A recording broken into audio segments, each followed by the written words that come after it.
En vivo, Cristian. Muchas gracias, Diego. Me he preparado yo para dar comienzo y para saludar a los presentes unas pequeñas palabras que quisiera compartir. La categoría ciudadanía es un concepto en tensión. Desde su origen, el concepto ciudadanía porta un sentido disgregador, pues al definir quién es ciudadano, al mismo tiempo se designa quién no lo es. Bueno, como sabemos, en Grecia eran ciudadanos los hombres, libres y en edad madura. No eran ciudadanos ni mujeres, ni jóvenes, ni niños, ni esclavos. Con la definición jurídico-legal, en nuestros contextos sucede lo mismo. Son ciudadanos quienes poseen nacionalidad y son mayores de edad.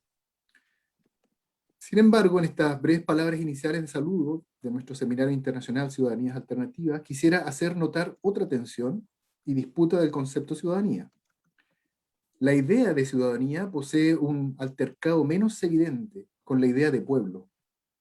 El pueblo designa un modo de ser y estar que identifica un núcleo humano movilizador de transformación, marcado por la lucha que se da desde lo marginal, lo periférico, lo excluido.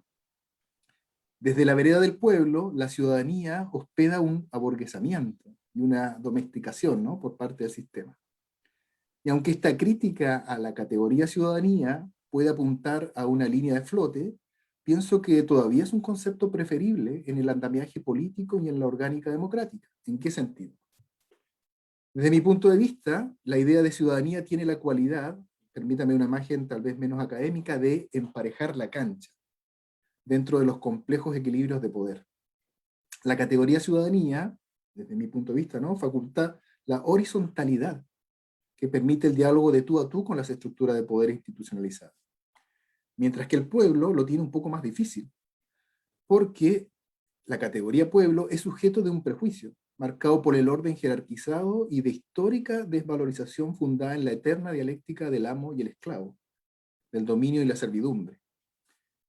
Por este sentido de equiparación, ¿cierto?, de horizontalidad, que aporta nuestra categoría ciudadanía, se convierte en un desafío el desarrollar una comprensión de sí misma que se desmarque del sentido disgregador, del que hablaba al principio. A mi modo de ver, esa es la apuesta de este seminario, originado en el libro colaborativo recientemente publicado que lleva por título Ciudadanías Alternativas hacia otro rol ciudadano, y que ha sido compilado por nuestros colegas que están aquí presentes, Ariel Lugo y Mercedes Oraizón, de la Universidad Nacional del Nordeste, Argentina. Tenemos que pensar, proponer, ensayar, definir, debatir otros modos alternativos de comprender la ciudadanía. Alternativas que sean capaces de albergar a quienes son desplazados, marginados, olvidados por las definiciones ya dadas, ¿no? Otras alternativas de comprender lo que somos como ciudadanos nos disponen para una participación incluyente, unida y empoderada para constituirnos en una mejor contraparte frente al poder institucionalizado. Bueno, como programa de Magíster en Ética y Formación Ciudadana de la Universidad Católica del Maule, estamos muy felices de contar con tantas visitas ilustres. Colegas y amigos de la Universidad Nacional del Nordeste, Ariel y Mercedes, también Marcia, de la Universidad París 8, Angélica, de la Universidad París 13, Cristian, bueno, Richard, ¿cierto? Y el colega Rodrigo de la Universidad de Bio Bio, Ana Paula, Joana, de la Universidad de Buenos Aires, Moira, de la Universidad Libre de Berlín, Alemania. Bueno, a todas y todos un agradecimiento por su presencia y reflexión en medio nuestro. Por supuesto, también un agradecimiento a todos y a todos quienes nos acompañan hoy, estudiantes del Magíster, egresados de nuestro Magíster en Ética y Formación Ciudadana, a todos los presentes, ¿cierto? Sean bienvenidas y bienvenidos a nuestro Seminario Internacional sobre Ciudadanías Alternativas. A continuación, concedo la palabra a nuestro colega Ariel Lugo, que también nos quiere decir algo. Buenos días, buenas tardes a todos. Muchas gracias, Cristian. Y en primer lugar tengo que agradecer a Cristian por la idea de este seminario internacional, que la excusa es el libro, para debatir algunas cuestiones sobre ciudadanía, como él bien decía, sobre ciudadanía alternativa. pero no deja de ser esa una excusa muy linda, poder encontrarnos con todos los autores que participaron en el libro. En ese sentido, este es un espacio por ahí que hablábamos al principio, un espacio donde tiene otra dinámica, más allá de la mera presentación de una obra, donde podamos compartir y debatir y tener ida y vuelta con el público, con los interesados en la temática. Entonces, desde ese punto de vista, es un espacio más enriquecedor, desde mi perspectiva, que una mera presentación donde por ahí no tenemos ida y vuelta, y acá tenemos la posibilidad de exponer brevemente nuestros trabajos que están en ese libro y que venimos realizando hace ya varios años. Y también le quiero agradecer a todos los autores, ¿sí?, por participar en el libro en primera medida, porque fue un sí casi ciego, ¿sí?, a confiar en nosotros, a esta propuesta, a esta temática, a debatir sobre estas cuestiones que por ahí nos preocupaban a Mercedes y a mí, pero por ahí es lindo encontrar así interlocutores donde podamos compartir estas mismas inquietudes, ¿sí? Y también agradecerles en la participación sobre este seminario, que también fue un sí, como decía Ana Paula, hoy es sábado, bueno, pero es lindo juntarse a charlar y verle las caras. Algunos de nosotros por ahí no nos conocíamos y bueno, y tenemos la posibilidad de vernos la cara, de escuchar al otro, que siempre es interesante más allá de leernos. Así que celebro este espacio y esta posibilidad que da el Magíster y que da la Universidad de Maule, ¿sí?, con Cristian, y estuvo haciendo las gestiones. Le agradezco también a Javier Agüero, que anda por ahí, que fue el que nos puso en contacto con Cristian en un primer momento, cuando esto era solamente un proyecto y todavía no estaba nada materializado en el libro, ¿sí? Todavía no se había materializado esto, así que por ahí eso le agradezco a Javier. Así que, y una de las cosas que no quiero dejar de remarcar, también hay un autor más que está en el libro, que es el traductor de los dos textos en inglés, que es el de Sue Donaldson y de Yanis Stavrakakis, que es Adriano Duarte, ¿sí?, que estuvo ahí muy atento a muchas cuestiones lingüísticas de traducción que por ahí por ahí no se suelen mencionar, así que no quiero dejar de mencionarlo. La idea del libro, en general, fue una idea que se gestó ya mucho tiempo antes, muchos años antes, porque es una inquietud que, como le decía, con Mercedes tenemos ya desde una cátedra que compartimos en la Universidad Nacional del Nordeste, y a partir de esa cátedra fuimos pensando estas formas de ciudadanía y cuál es el rol y cuál es la injerencia que tenemos como ciudadanos, ¿sí? Hasta qué punto se considera nuestra participación ciudadana como el ejercicio de nuestra ciudadanía, o hasta qué punto eso ya excede una ciudadanía y cae en otro marco donde ya no se puede considerar como un ejercicio del rol ciudadano, ¿sí? En ese límite, en esos márgenes, empezamos a pensar esta idea del libro, y a partir de los acontecimientos que mencionábamos hoy al principio, que estaban hablando Javier, Cristian, estos acontecimientos que se dieron, podemos situar en una fecha muy arbitraria, pero a partir del 2018, 2019, en gran parte del continente, y no solamente en el continente, sino en otros lugares, como en París, en Hong Kong, en distintos lugares, y también acá, bueno, tenemos mucho, como quizás fue el detonante para pensar esta relación, si en el conflicto, en estas manifestaciones donde el conflicto está muy presente, si es que ahí está ejerciéndose el rol ciudadano o se está excediendo, ¿sí? Fue a partir de eso, sobre todo el estallido social, el llamado estallido social que se dio en Chile, por ahí que nos hizo pensar sobre estas cuestiones, ¿sí? Después tenemos lamentablemente ejemplos hasta hoy en día en Colombia, bueno, incluso en Estados Unidos, que que ayer fue condenado el policía que mató a Floyd, ¿sí? Entonces todas esas cuestiones nos hicieron pensar ahí ese margen y ese límite en el que estamos situados como ciudadanos, ¿sí? La idea, una idea muy general y muy vaga que le estoy diciendo ahora, es esa idea que estuvo detrás de toda la gestión del libro, ¿sí? Pensarnos hasta qué punto estamos ejerciendo nuestro rol como ciudadano, hasta qué punto lo excedemos y cómo ese exceso por ahí genera una nueva manifestación de una ciudadanía alternativa, ¿sí? Y no quiero dejar de agradecer a todos los que están hoy presentes, ¿sí? Que se tomaron un tiempo para compartir con nosotros en este seminario y que puedan escuchar y debatir y compartir con nosotros las ideas que les surjan a partir de las exposiciones que vamos a ir haciendo.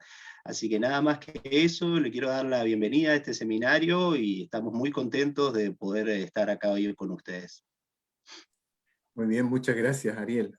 Bueno, sin más entonces vamos a dar comienzo. Vamos a tener una jornada dividida en dos partes, ¿no? Cada una, la primera parte es una mesa, digamos, que lleva por título Ciudadanía en relación con el poder, el desastre y la catástrofe, así se llama. Me corresponde a mí moderar esta primera mesa y vamos allá a dar la palabra a la primera exponente, que es Angélica Montes. Vamos a decir algunos datos de Angélica, ¿no? Ella es doctora en filosofía de la Universidad París 8, con un magíster en estudios en sociedades latinoamericanas de la Universidad de Soborna.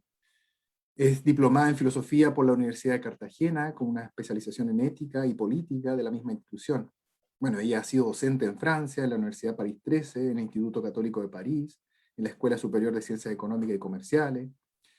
Sus trabajos giran en torno principalmente al multiculturalismo político, la democracia, el tratamiento político de la cuestión afro, la relación entre memoria e historia, ¿cierto? Y así otros temas tan interesantes. Hoy día ella nos va a exponer en 20 minutos, ¿ya? Recuerdo eso para todos los expositores, cada uno de nosotros va a tener 20 minutos para su tema, 5 minutos antes de que termine ese tiempo, le vamos a indicar para que pueda tener tiempo para cerrar, ¿no? Eventualmente. Y una vez que estén todos los exponentes han expresado sus 20 minutos, vamos a abrir la palabra, ¿cierto?, a la asamblea para que quienes quieren preguntar, hacer observaciones o aclarar dudas lo puedan hacer.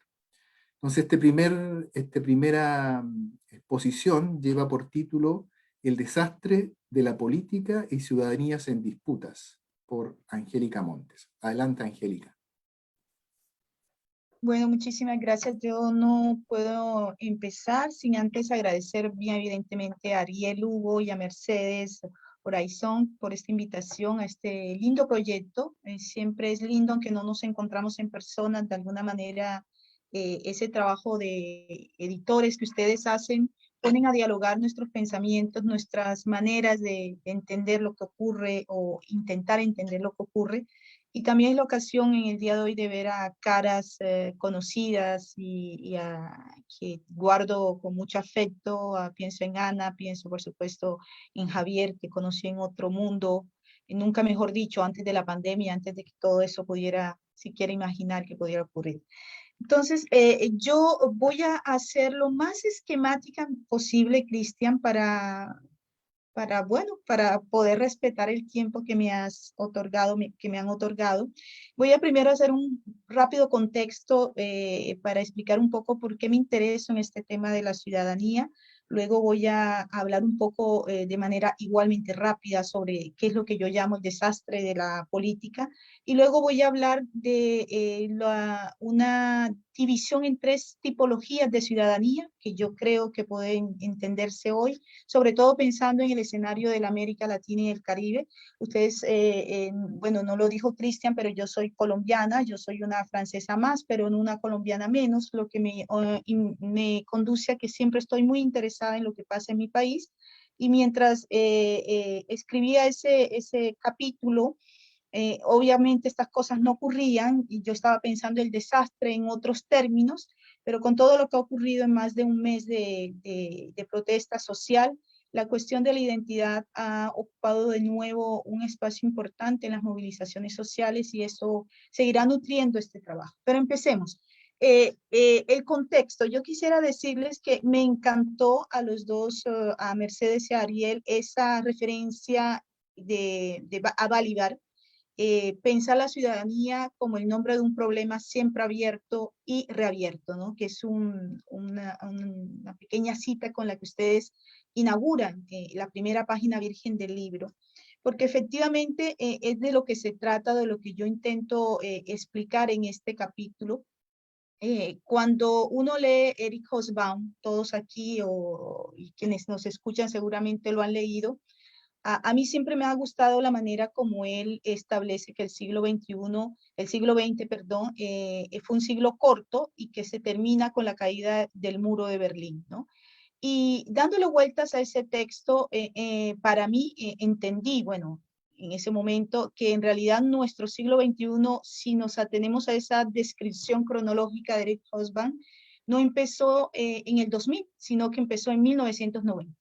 Y eso empezó a tener sentido para mí porque los años 90, si lo ubicamos en el caso de la América Latina, es un momento coyuntural para los movimientos sociales latinoamericanos, en que empezaron a desplazar sus identidades más bien por fuera de las luchas armadas y comenzaron a formarse movimientos sociales en torno a ciertas identidades, derechos humanos, indígenas, mujeres, no porque los movimientos indígenas ni negros latinoamericanos aparecieran en los 90, sino que empezaron a tener una conciencia de sí como sujetos políticos y como actores de la transformación política.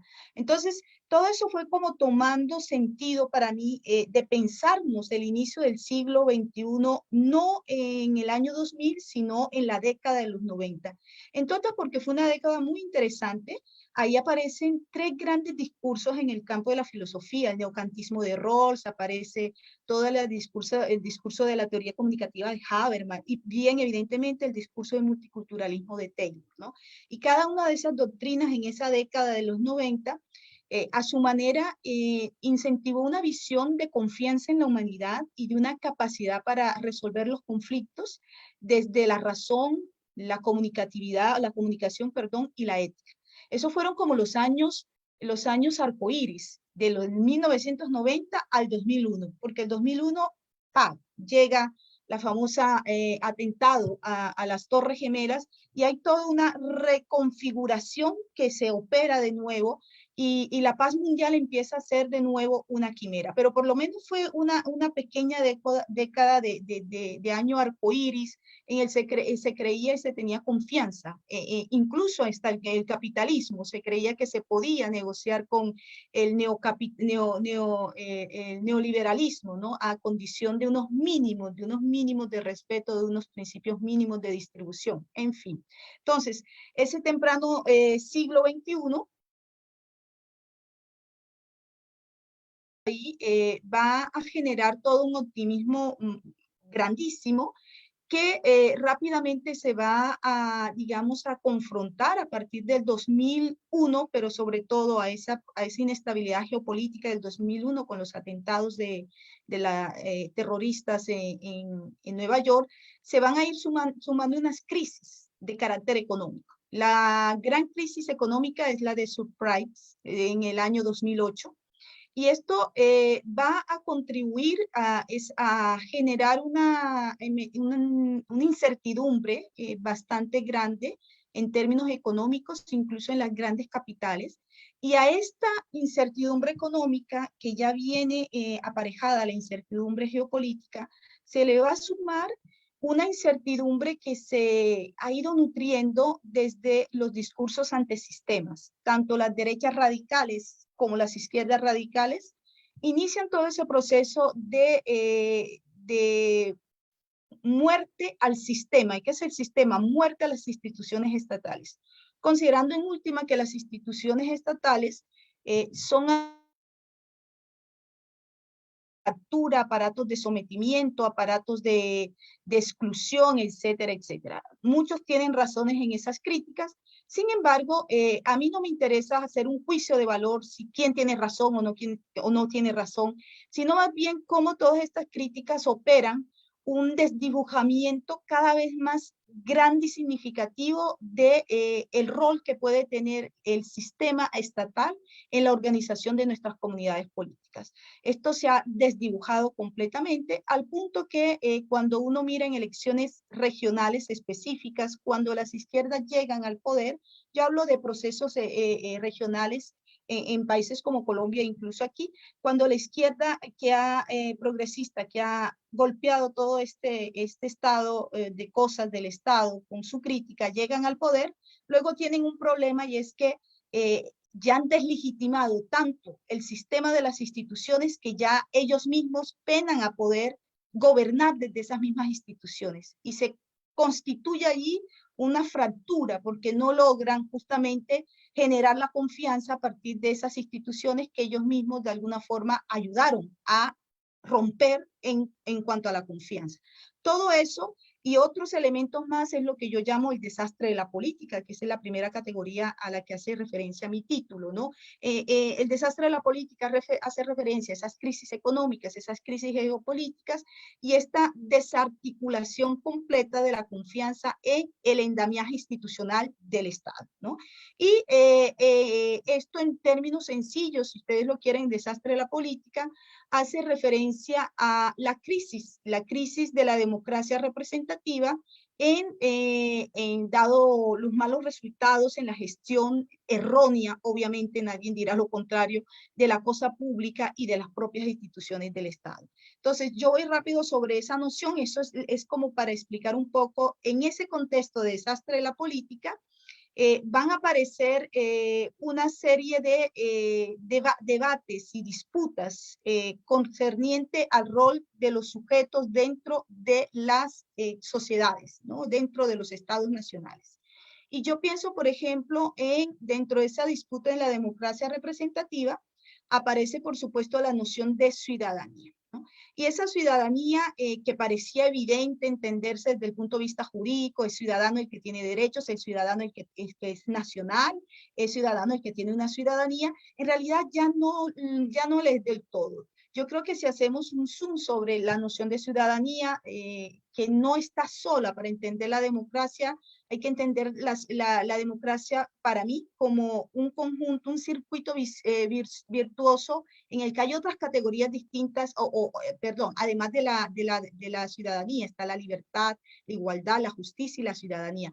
Pero hagamos un zoom sobre esa ciudadanía. Esa ciudadanía hoy, yo creo que de alguna manera hay que interpretarla según el locus de enunciación desde el cual se está hablando y desde el cual se está analizando. Por ejemplo, yo en tres grandes registros de la ciudadanía. Un registro sociológico, muy indexado a la condición de las identidades étnicas y raciales. Y aquí la ciudadanía aparece como expresión del deseo y exigencia de respeto de las diversidades, como un imperativo sine qua non, sin el cual no será posible imaginar la construcción de lo común. Es decir, no podemos llegar a la construcción de la comunidad política, en este caso, la comunidad del espacio nacional, sin tener y comprendernos como identidades sociológicas, perdón, como ciudadanías sociológicas. El segundo registro es el más clásico, que es el registro, un registro clásico, que es el registro filosófico, que tiene mucho que ver con la tradición del siglo XVIII, en la que estamos pensándonos como las ciudadanías, como el ciudadano como la expresión de las voluntades individuales, partiendo del supuesto que somos intrínsecamente libres, portadores de razonamiento, juicio crítico, toda esta teoría del derecho del siglo XVIII y la filosofía del derecho del siglo XVIII. Y en esa misma tradición que viene desde el Platón en adelante, no nos ¿no? Hay una relación entre ciudadanía y pertenencia a la cívica. Y hay otro registro que es el jurídico, y ese registro jurídico efectivamente hace casi que una relación entre ciudadanía y nacionalidad, ¿no? La persona que es portadora de derechos es una persona que está haciendo parte de una unidad nacional y que ha sido reconocido como ciudadano. Por fuera de esa condición, de esa territorialidad de ciudadanía, casi todos somos, o todos aparecemos entonces como migrantes, migrados, extranjeros, ilegales, etc. Entonces, si bien esos tres registros de la ciudadanía están relacionados, como yo les decía, la significación que se da al término de ciudadanía por parte de los miembros de los colectivos hoy politizados en los territorios, que le van a ofrecer a uno u otro de esos elementos, ¿no? Así, por ejemplo, la ciudadanía vista desde el derecho no se extiende, no se entiende sino en el marco del Estado Nacional, y eso ustedes, Ariel y Mercedes, lo explicaron de manera muy clara y muy linda en el libro. Y en ese sentido, solo se puede ser ciudadano y se puede ejercer la ciudadanía a condición de aceptar la característica de condición restringida de la normatividad jurídica del Estado al cual pertenecemos, ¿no? Y por el contrario, desde un punto de vista sociológico y también desde un punto de vista antropológico, la ciudadanía es la expresión del deseo, exigencia del deseo y del respeto de las diferencias sexuales, raciales, étnicas, ¿no? Es como un imperativo sine qua non, sin el cual no será posible imaginar la construcción de lo común, es decir, no podemos llegar a la construcción de la comunidad política, llámese local, regional o nacional, sin esa aceptación de la expresión de esa diversidad y de ese deseo de autoasignación a esa diversidad o a esa identidad. La ciudadanía sociológica es más dinámica, es más fluida, y está más sujeta a la espacialidad, al territorio, a la corporalidad, a la temporalidad, e incluso a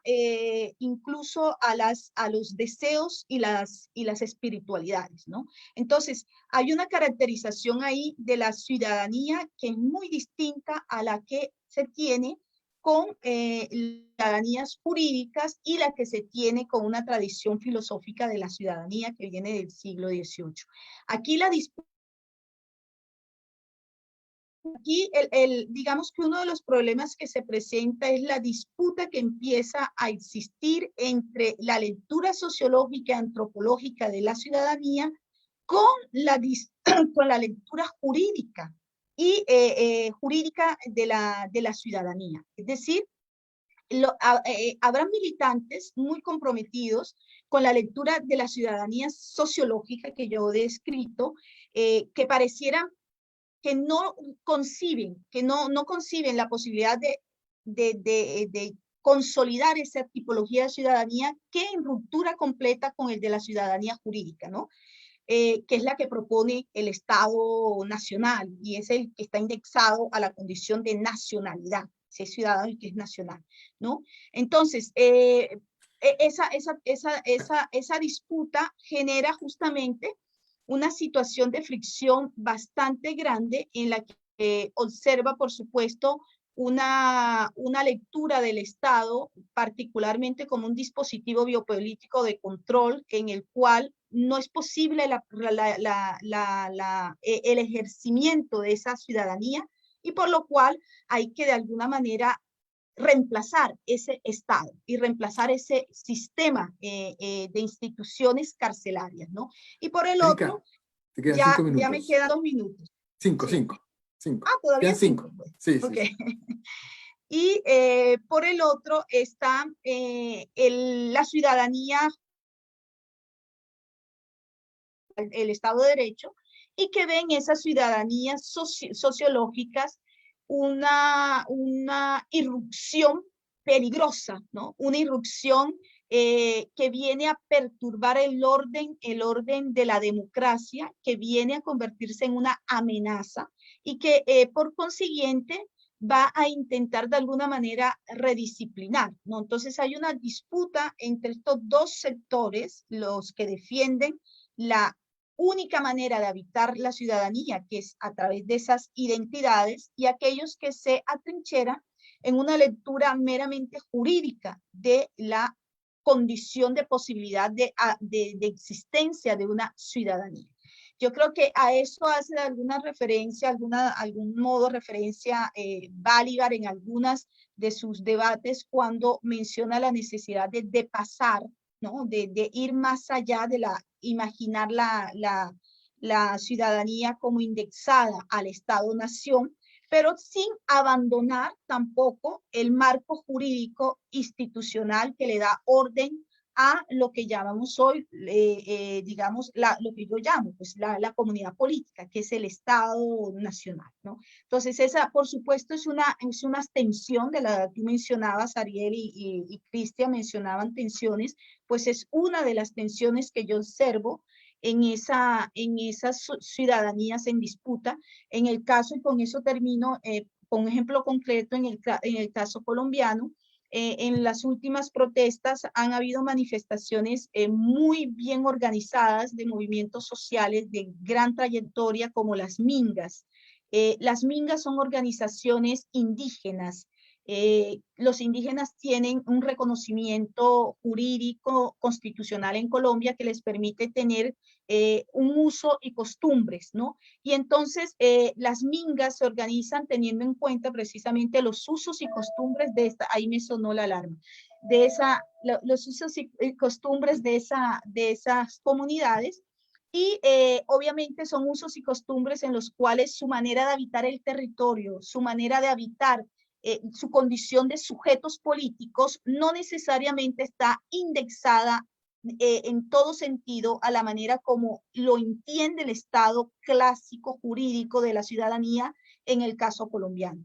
Y lo que ha pasado en el caso de las protestas es que cuando estas mingas han salido para apoyar las luchas de las primeras líneas de los jóvenes en Cali, han sido acusadas de agentes perturbadores de la democracia. Y incluso se les ha acusado de elementos terroristas que ponen en peligro la democracia estatal y de la situación de Estado de Derecho del país. Entonces, eso es un ejemplo que aquí no tengo la posibilidad de explorar, en el cual tenemos esa tensión entre la manera como interpreta una minga su condición de posibilidad de ejercer la ciudadanía y por el otro lado el Estado y la manera como él considera que debe respetarse el habitar y ejercer la ciudadanía. De hecho, el Estado colombiano, el gobierno colombiano les dijo, protesten pero regresen a sus resguardos. Es decir, ustedes tienen una circunscripción territorial, en sus resguardos hagan lo que quieran, pero ustedes están fuera del resguardo. Entonces, es un ejemplo simplemente para terminar, ilustrar un poquito de qué en qué me estoy interesando yo en cuanto al tema de las ciudadanías y en cuanto a las disputas que esos espacios de habitar las ciudadanías en las calles, en los territorios, la manera como se pueden corporizar esas ciudadanías generan problemas y por eso empecé justamente y quiero volver a recordar esa frase de Balibar, la ciudadanía es el nombre de un problema siempre abierto y reabierto. Muchísimas gracias. Muchas gracias, Angélica, por tu excelente presentación.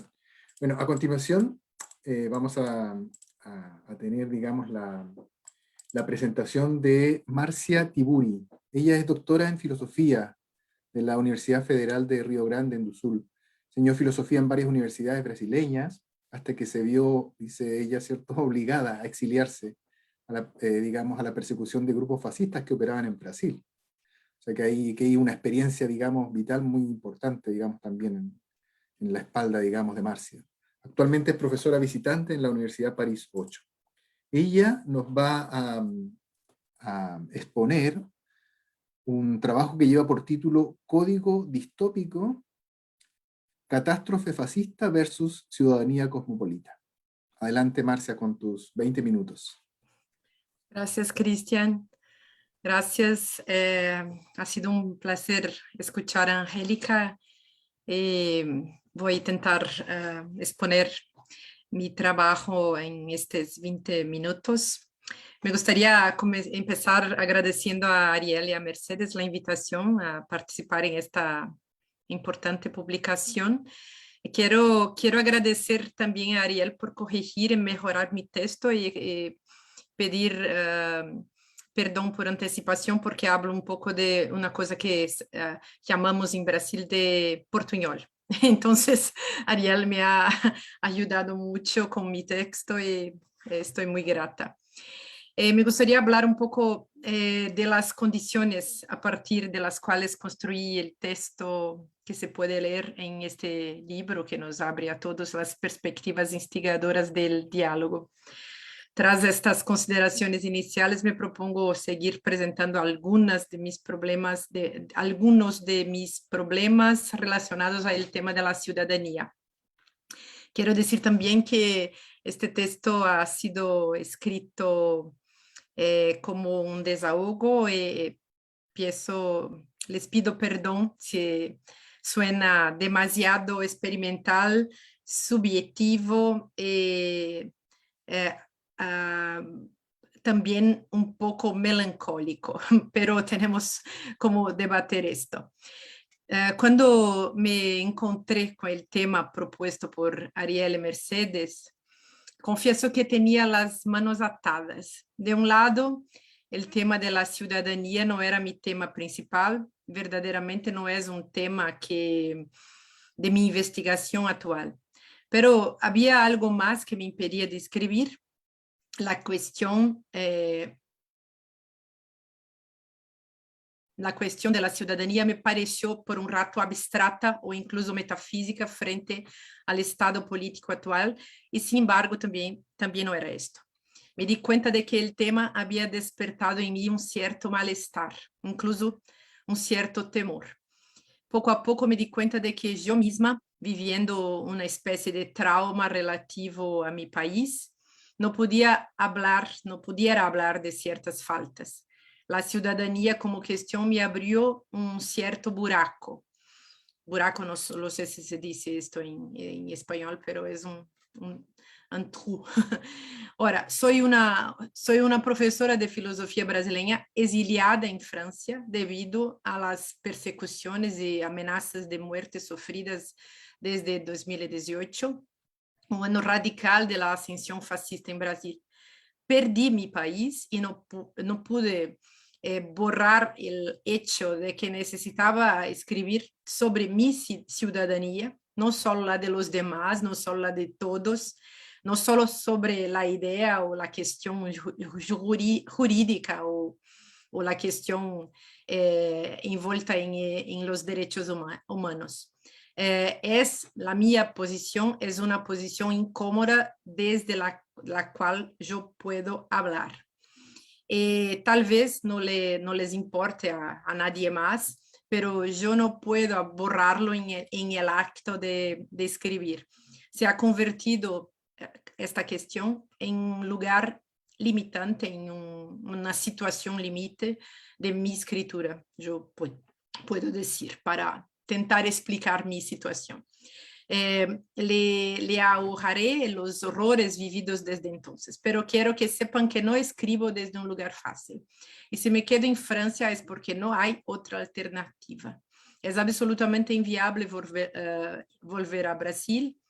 No he visto a mi familia desde finales de 2018, cuando tuvo que salir. Perdóname por relatar estos detalles personales, pero forman parte de la vida política y la vida del pensamiento. Lo personal se vuelve cada día más político para quienes viven en el exilio. Aprovecho para corregir un pequeño detalle no menor en mi caso. Es un hecho que no carece de importancia. Desde 2018, ya no soy profesor, por ejemplo, profesora de la Universidad de Río de Janeiro. En aquel año me retiré de la universidad debido a persecuciones. Las persecuciones que sufrí fueron desde afuera por parte de grupos fascistas pagos para actuar como agitadores y agitadores en todo el país. Y dentro de la universidad también sufrí estas persecuciones por parte de todo tipo de infiltrados y personas que no tienen escrúpulos. Las universidades brasileñas están llenas de gente cobarde, burocratas que no hacen nada para colaborar con la sociedad en la que viven, especialmente en los cursos de filosofía, y que son muy envidiosos y capaces de todo tipo de maldades. No hay tiempo para contar detalles, pero solo quiero decir que la falta de resistencia en las universidades es un factor importante el Brasil no está sumiso en la desgracia fascista por pura casualidad. Hay una participación gigantesca de los intelectuales brasileños en la falta de resistencia. Así que ahora soy una profesora que vive en el exilio. Estoy protegida por un programa francés que defiende a los profesores perseguidos en todo el mundo. No tengo forma de volver a Brasil, no tengo trabajo allá, no tengo una universidad en Brasil. Creo que Ariel envió las pruebas del libro y yo no las vi en el momento en que había Universidad de Río de Janeiro, porque no tengo ninguna universidad en Brasil. Y después de París 8 no lo sé qué haré de mi vida, pero estoy a contarles porque es interesante. Entonces, cuando recibí la invitación, me sentí muy estimulada, desafiada, pero también molesta precisamente por la posición de mi escritura. ¿Qué podía decir? Era una pregunta que me hacía. Seguramente estaba en juego mi drama, mi trauma, pero esperaba que este trauma y este drama podrían desnudar elementos conceptuales que por su vez pudieran revelarnos la cuestión colectiva, universal, como es exigido a los que piensan filosóficamente. Ahora mismo, mientras leía la declaración introductoria escrita por Ariel y Mercedes, seguía teniendo dudas sobre mi drama y mi trauma. Quiero decir, después de haber escrito el texto, sigo llena de dudas sin haber resuelto los problemas que tenía antes. Cuando Ariel y Mercedes hablaron de otra mirada, lo cito, sobre cómo pensamos y construimos nuestro ejercicio ciudadano, cómo podemos colaborar en ciudadanías alternativas que sean pensadas para todos y que se tornen cada vez más inclusivas y respetuosas de otras formas de concebir lo otro, me di cuenta de que gran parte de lo que había escrito en mis libros de filosofía convergía con esta idea. Y sin embargo, después de todo, todavía sigo paralizada de alguna manera. Pienso, deben ser los 500.000 muertos que pesan sobre nuestro presente brasileño, cuando se hace evidente que Bolsonaro manipula e instrumentaliza el virus y la pandemia transformada en una arma de guerra para el exterminio de indeseables, pobres, negros, ancianos, indígenas, personas que necesitan servicios de salud. La pandemia en Brasil se ha convertido en un proyecto de eugenesia y exterminio real de las personas. Entonces, cuando empecé a escribir, no pude ver el deseo de algo alternativo con respecto a la ciudadanía, porque personalmente la ciudadanía me falta y esta falta dice mucho. Es decir, ¿cómo puedo escribir sobre la ciudadanía si no la tengo? Y si mi pueblo es exterminado, si la ciudadanía es algo que falta a todos los brasileños sumisos en este momento al fascismo. Entonces me puse la cuestión, me coloqué, ¿cómo se dice?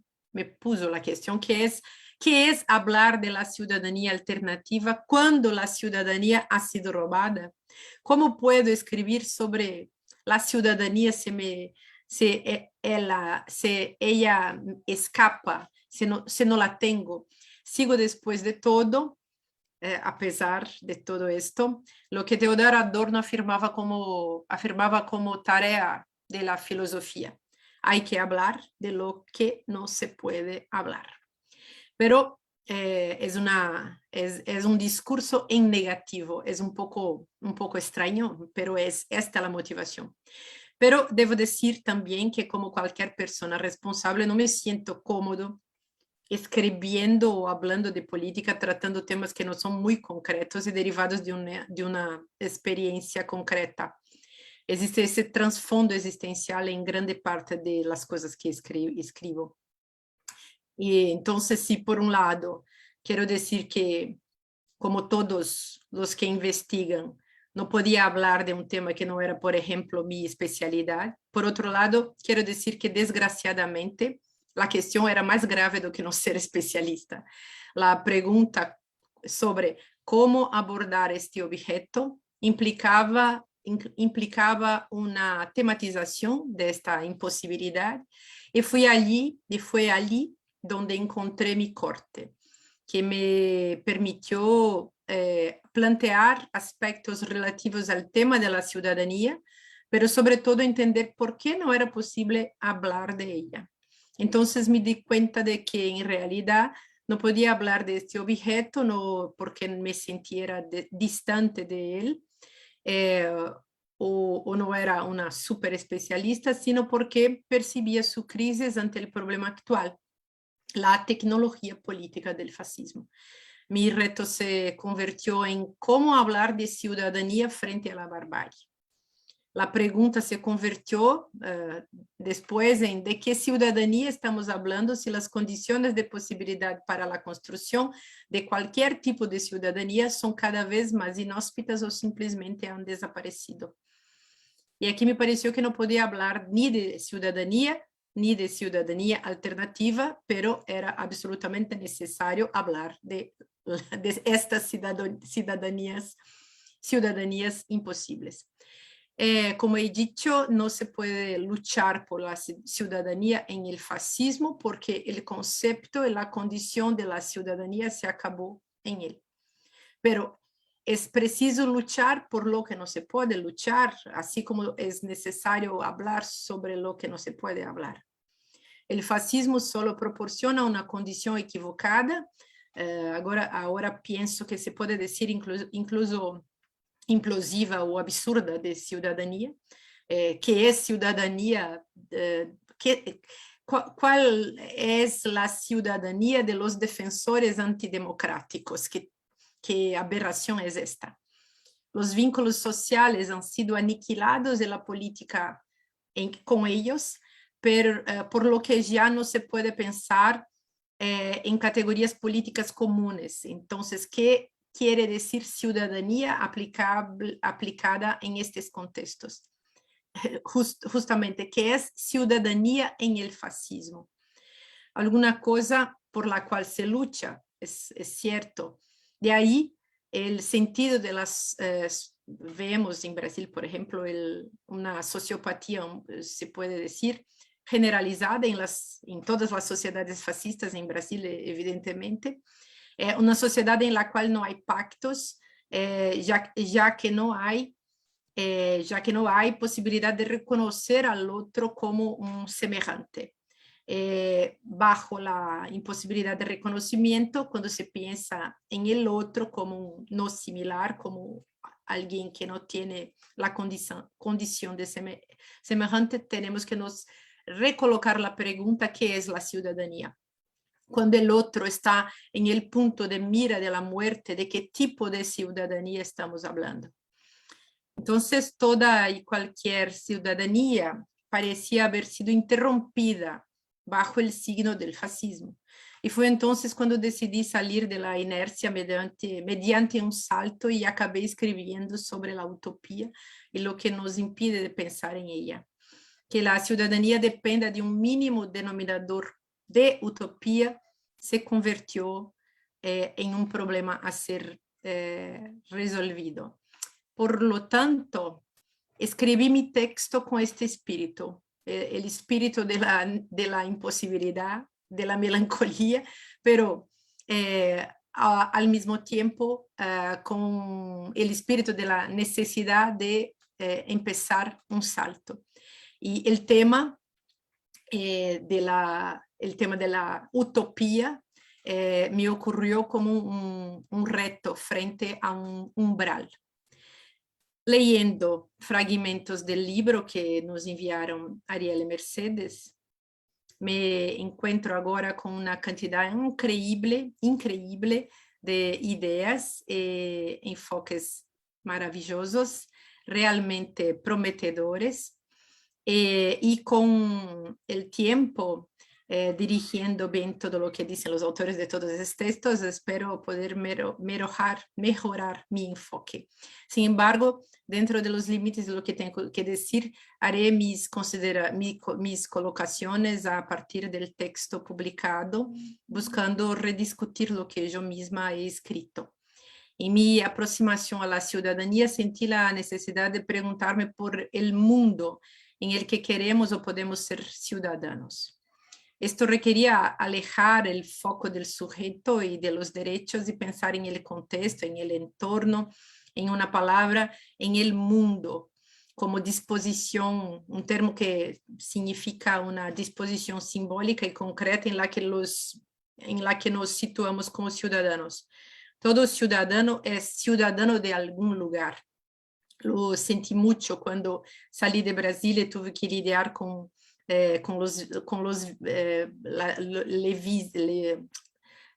esta cosa que es la visa, lo pasaporte. Tengo como mucha gente en América Latina una ciudadanía europea, pero no tengo parientes, por ejemplo, en Italia, y solo débiles lazos de pertenencia cultural. No voy a hablar de Italia para ahorrar nuestro tiempo, pero el hecho de ser italiano y brasileño, por ejemplo, y no poder estar en ninguno de esos países y haber sido acogido formalmente como extranjero en Francia, me plantea muchas cuestiones que son filosóficas y existenciales al mismo tiempo. Entonces decidí escribir sobre el mundo en el que podemos ser ciudadanos. Pensé menos en el Estado, menos en los países y más en el dominio filosófico y político de esta palabra concepto, el mundo, que ha sido objeto de disputa de los filósofos durante tantos siglos. Decidí explorar la idea de la distopía y la utopía como dos parámetros de lo que desde hace algún tiempo llamo psicopoder. Quería analizar cómo la extrema derecha explora la producción distópica de la experiencia, mientras que la izquierda siempre ha movilizado la dimensión utópica. Me interesaba analizar la desaparición de la utopía como idea del mundo y su sustitución por escenarios distópicos. El fascismo sería un ápice de distopía realizable en la práctica. El mundo sería la idea en disputa que había sido secuestrada por el capitalismo y el neoliberalismo y después por el fascismo. Evidentemente, todos los sistemas de poder necesitan ofrecer siempre un diseño del mundo. No es casualidad que Giordano Bruno fuera quemado en la hoguera por hablar de mundos paralelos. Lo que la iglesia hizo en el pasado, lo siguen haciendo las instituciones de poder en nuestro tiempo. Así todos, y cada uno de los que se oponen al diseño mundial de la globalización capitalista serán quemados en la hoguera tarde o temprano. No es exagerado decir que las feministas que proponen otro mundo posible, como es el caso del diseño del mundo propuesto aunque de manera abierta en el feminismo, saben lo que es esto desde hace siglos, desde la guerra capitalista lanzada sobre sus cuerpos, desde la Inquisición y su matanza generalizada de mujeres peligrosas e incapaces, indeseables para el patriarcado o consideradas inútiles para el patriarcado. Ciertamente diríamos que la noción de ciudadanía implica el derecho a crear un mundo propio.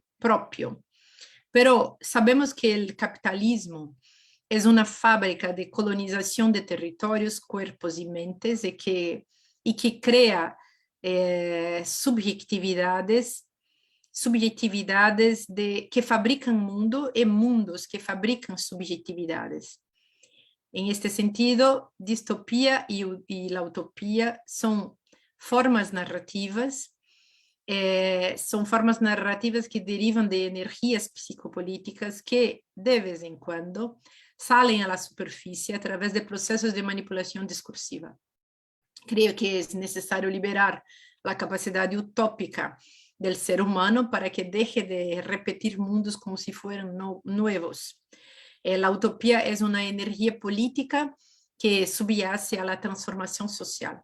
Incluso podemos decir que al ser parte del universo semántico ligado a la idea de lo trágico, participa de alguna manera en la fundación de la política, estrechamente ligada al deseo de trascender lo habitual. En este sentido, podemos estar de acuerdo con Theodor Adorno, por ejemplo, para quien la utopía es el elemento de deseo que constituye el pensamiento. Y contra simplemente un pensamiento del deseo, en vista de su borrado político en la ideología capitalista y su confinamiento en las fantasías literarias y cinematográficas y otras reproducciones fabulosas del mundo. Tales fabulaciones no anulan los potenciales políticos concretos del deseo utópico, aunque sirven para combatirlo. La crítica de las utopías transformadas en visiones del mundo, listas y cerradas, debe tomarse muy en serio, pero la crítica de la utopía esta crítica no puede considerarse como una crítica total, capaz de aniquilar todo el significado del impulso utópico como impulso político para un mundo mejor. Por lo tanto, si en sus fabulosas formas del capitalismo, un ejemplo que yo trabajé en el texto es el ejemplo de la Disneylandia. Entonces, si el capitalismo ha secuestrado la utopía ofreciéndole como su cumplimiento formas fabulosas como Disneylandia, es cuestión de entender el procedimiento de este robo, de este secuestro. La utopía no habría sido secuestrada si no tuviera una importancia fundamental en la producción de la subjetividad. El pensamiento, la sensibilidad y la actividad humana, ya que opera en el campo del deseo. En resumen, podemos decir que el derecho a la utopía como derecho a soñar y a la imaginación de un mundo mejor es en sí mismo una cuestión social y política.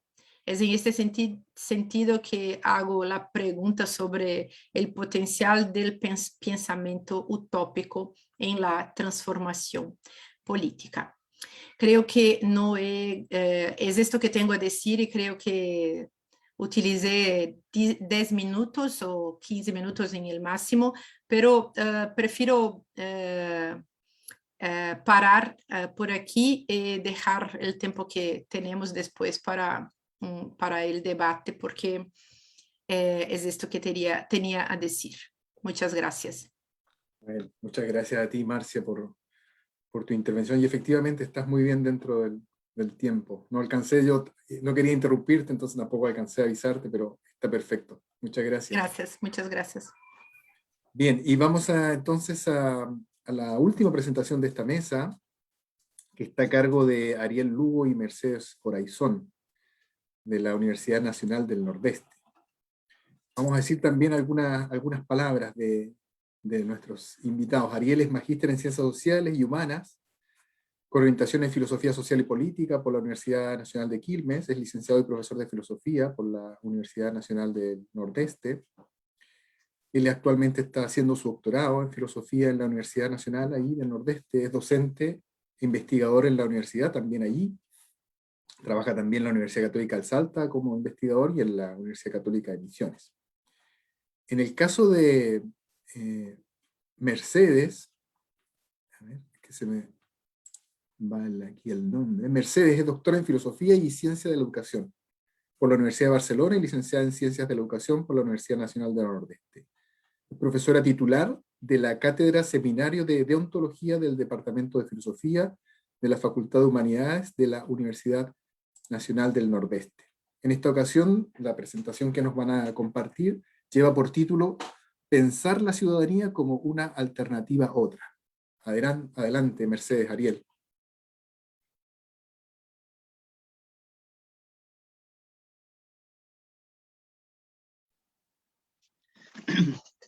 Bien, voy a arrancar yo y bueno, lo que voy a leer es un extracto nada más que para debatir sobre lo que escribimos con Mercedes en la introducción, y no deja de estar en consonancia con lo que decía Angélica y lo que decía Marcia sobre esto de lo que les comentaba al principio, de esto del límite de la ciudadanía y las fronteras. Así que les leo este breve texto, entonces podemos aprovechar el tiempo para que pueda intervenir Mercedes. El ejercicio de la ciudadanía se dirime siempre y continuamente entre la puesta en práctica de la democracia y la imposición del poder soberano. En ese sinsitio se sitúa el ciudadano, que puede ejercer su ciudadanía de forma pasiva o activa, en tanto sea incluido con ciudadanía plena o parcial, plena y parcial entre comillas. Pero ser considerado como un ciudadano pleno no lleva a que la puesta en acción de su ciudadanía sea escuchada, como así también no implica que ejercite activamente su ciudadanía. Por otro lado, no lleva a la posesión de una ciudadanía parcial que no pueda ejercer activamente la misma, o de forma pasiva, por algún tipo de temor por la consideración que tendrán los otros ciudadanos. Allí se abre toda una serie de complejidades donde el Estado soberano es quien otorga la ciudadanía, pero no es necesariamente en una ciudadanía activa que estaría pensando, ya que ésta le traería incomodidades. Pero ese otorgamiento se produce dentro de sus límites, equiparando ciudadanía con nacionalidad, lo que pondría en cuestión y entraría en conflicto con el proceso de mundialización. Es así que los ciudadanos necesitarían de la soberanía del Estado-nación para ser sujetos de derecho, pero al mismo tiempo la soberanía limita el ejercicio de la ciudadanía. En ese dilema se situarían las ciudadanías alternativas, que requieren del Estado, pero necesitan excederlo por intermedio de la democracia. Balibar plantea la cuestión paradojal de que la democracia exigiría una participación ciudadana, pero al mismo tiempo fortalecería los límites y fronteras. Es decir, se piensa en hacerla expansiva o extensiva, pero se reducen las fronteras en las que se puede realizar. La ciudadanía es fundamental para la democracia y esta para aquella, pero la ciudadanía tiene sus fronteras en las que se puede ejercer, por lo que la democracia quedaría también limitada en su ejercicio. El cuestionamiento de Balibar va hacia la transnacionalización de la ciudadanía por exigencia de la democracia, pero el impedimento sería la soberanía nacional en la que se sigue sustentando la ciudadanía. Derrida, en este sentido, señala la tensión entre ciudadanía y soberanía, es decir, la soberanía del Estado-nación sobre la ciudadanía que se le exige poseer a los sujetos que quieren ser parte de ese Estado. Por otro lado, señala que la ciudadanía universal no existe, ya que solo es la ciudadanía entendida al interior de un Estado. Entonces, ¿cómo construir una ciudadanía más allá de un Estado particular? ¿Y cómo una ciudadanía podría ejercerse más allá de los límites que supone la asignación por parte del Estado de determinadas funciones como ciudadanos? Hacia allí van las lecturas que realizan Balibar y Derrida, que ponen en cuestión la ciudadanía o lo que se entiende por ella, para poder aspirar a una construcción de lo que llamamos ciudadanías alternativas al rol en el que se las quiere encerrar, a los lugares donde se le concede injerencia, a los tiempos en los que pueden manifestarse y por cuánto tiempo pueden hacerlo, a las formas y modos de ponerla en práctica. Una ciudadanía alternativa a la ciudadanía. Ciudadanías alternativas que rompan con la soberanía, pero con soberanía para imponerse, por lo que no serán ajenas al conflicto, sino que se desarrollarán en él, porque es la manera, quizás no la única, de romper con la imposición del poder que un Estado otorga, limitando la manifestación del ejercicio ciudadano. Se produciría un cálculo de soberanías, donde el Estado busca imponer su soberanía y los ciudadanos harían lo mismo. En esa medición de fuerza es donde se pueden ver que afloran determinadas protestas, movimientos, asociaciones, etc. Es allí donde la política y la democracia se expresan en su plena magnitud. Balibar se cuestiona hasta qué punto se puede hablar de estos procesos de democratización y sostiene que hay un salto casi insalvable, o hasta el momento no se produce, entre el ámbito nacional e internacional, que impide que se rompa con esa ciudadanía asignada por el Estado e imposibilita, por un lado, la ampliación hacia una ciudadanía internacional y por otro, el efecto inverso de una reavivación de un nacionalismo exacerbado. Para Bolívar, el camino es el de la igual libertad, que no es una disposición originaria, sino que se debe conquistar, ya que los que ejercen el poder no desean tomar en cuenta a los otros que exigen ser considerados. Los conciudadanos de la igual libertad no son amigos ni enemigos, sino que se mantienen en una relación agonística, como sostiene Mouffe.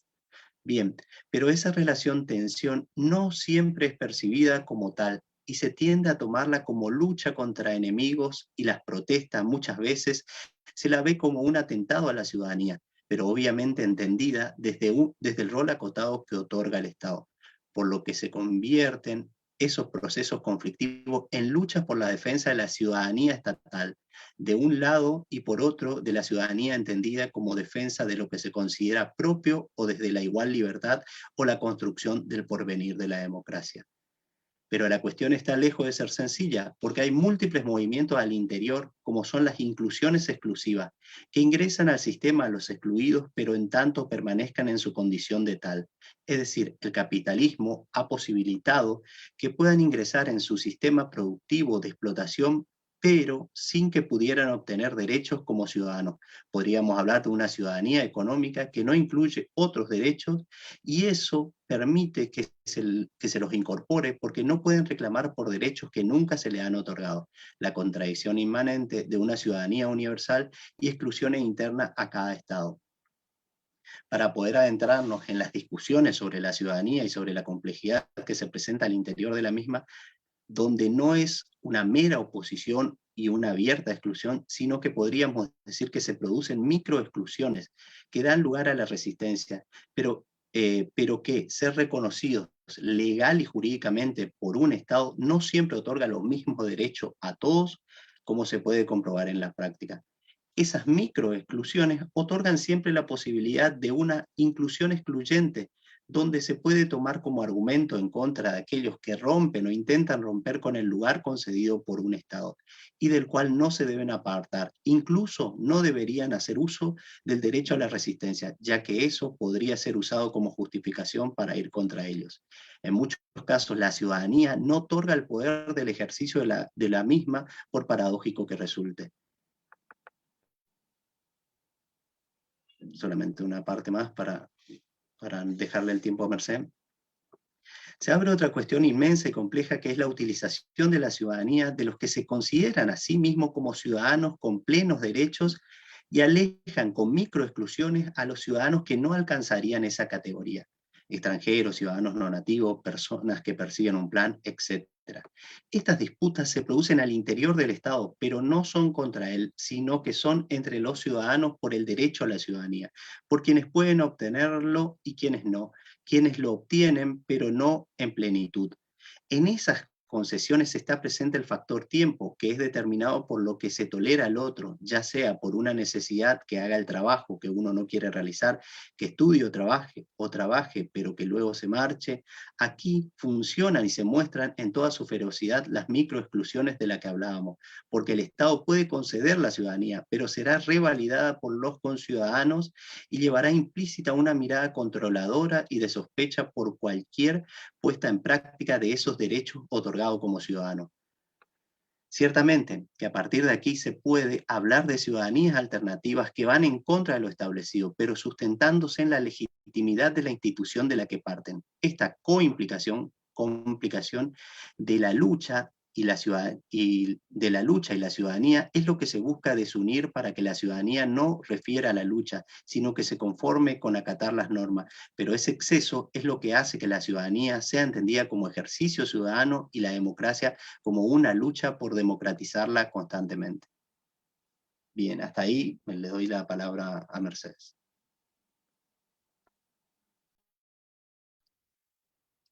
Gracias, Ariel. Bueno, gracias a Cristian y Ariel por la organización del seminario. Estoy muy contenta con este encuentro virtual, con poder conocerlos y conocerlas a los que a los autores y autoras que han trabajado con nosotros en el libro, a quienes también agradezco muchísimo por sus colaboraciones tan valiosas. Yo también voy a leer porque como teníamos poco tiempo al dividirnos entre Ariel y yo la ponencia, tengo que ser muy breve.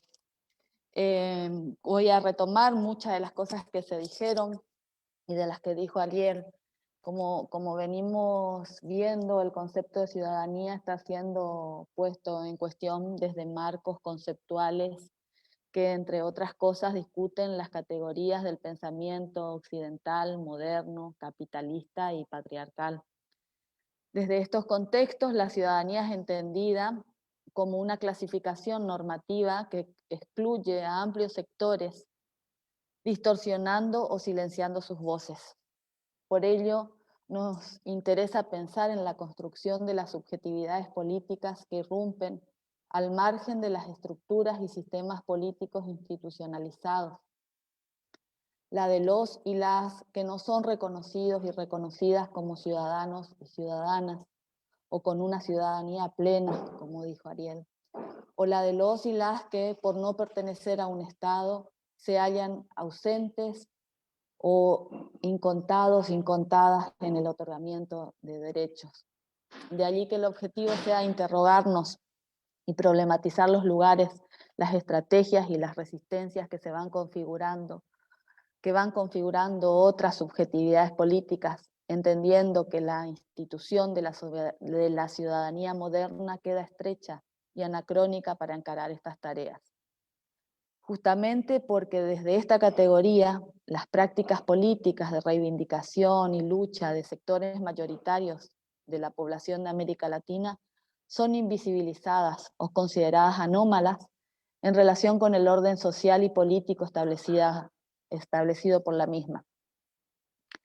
Entre otras cosas, esto nos lleva a buscar nuevas coordenadas analíticas que den cuenta de los procesos en los que aquellos y aquellas que no son reconocidos o conocidas, al decir de Rancière, los sin parte, se convierten en actores y actoras centrales de transformaciones contingentes y disruptivas que evidencian la necesidad de un nuevo comienzo, un nuevo orden en el reparto, de nuevas agencias de politicidad y de nuevos sentidos de ciudadanía.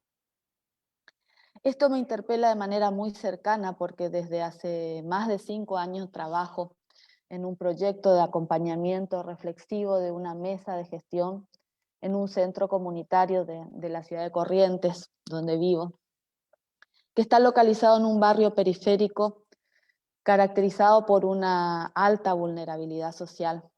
Los actores territoriales con los que trabajamos, vecinas y vecinas de esos barrios, son sujetos populares que no son reconocidos ni por el Estado, ni por los sectores más aventajados que forman parte de la sociedad civil, las microexclusiones de las que hablaba recién Ariel.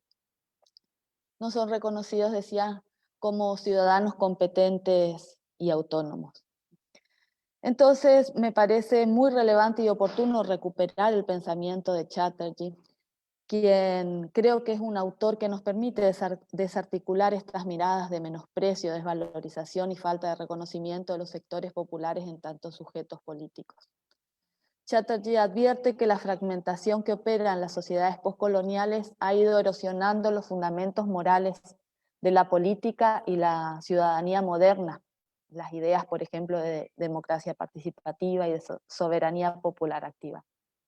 Hoy nos encontramos frente a formas organizativas de reivindicaciones democráticas mucho más complejas, que requieren nuevas conceptualizaciones teóricas capaces de interpretar en el contexto de la crisis del proyecto de la modernidad europea, basada en la idea de identidad nacional y el orden capitalista liberal, las formas de política popular emergentes orientadas hacia la construcción de nuevos modelos de orden social, económico y político. Existe en estas sociedades una realidad heterogénea y fragmentada.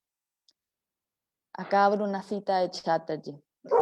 Mientras las discusiones filosóficas sobre los derechos del ciudadano en el contexto del Estado moderno gravitaban alrededor de los conceptos de libertad y comunidad, el surgimiento de las democracias de masas de los países industrializados desarrollados de Occidente dio paso a una distinción completamente nueva, la distinción entre ciudadanos y población.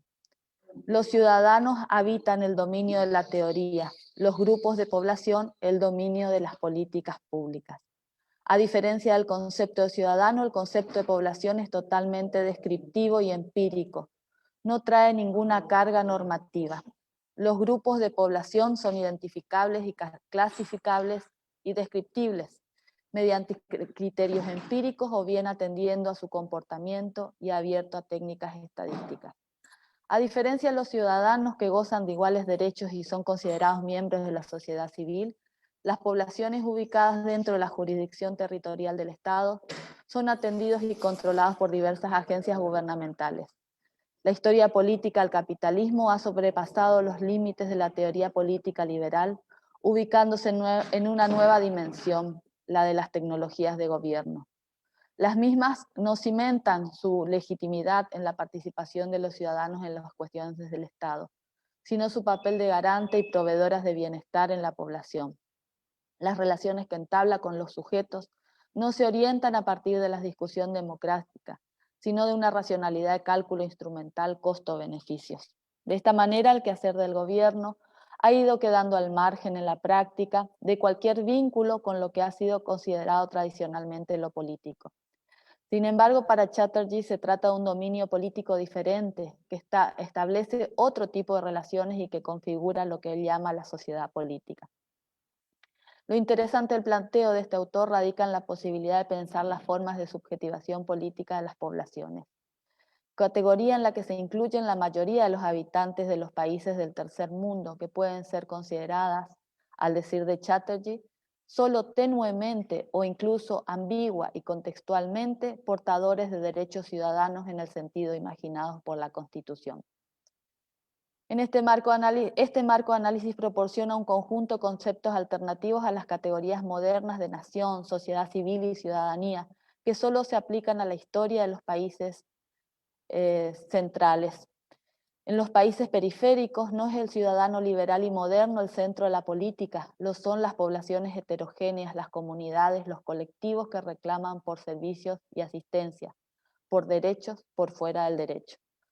Chatterjee describe a la sociedad política como un espacio de negociación y contestación generado a partir de la actuación de las agencias gubernamentales en las que predominan los procesos administrativos paralegales y las reivindicaciones colectivas que apelan a los lazos de solidaridad moral.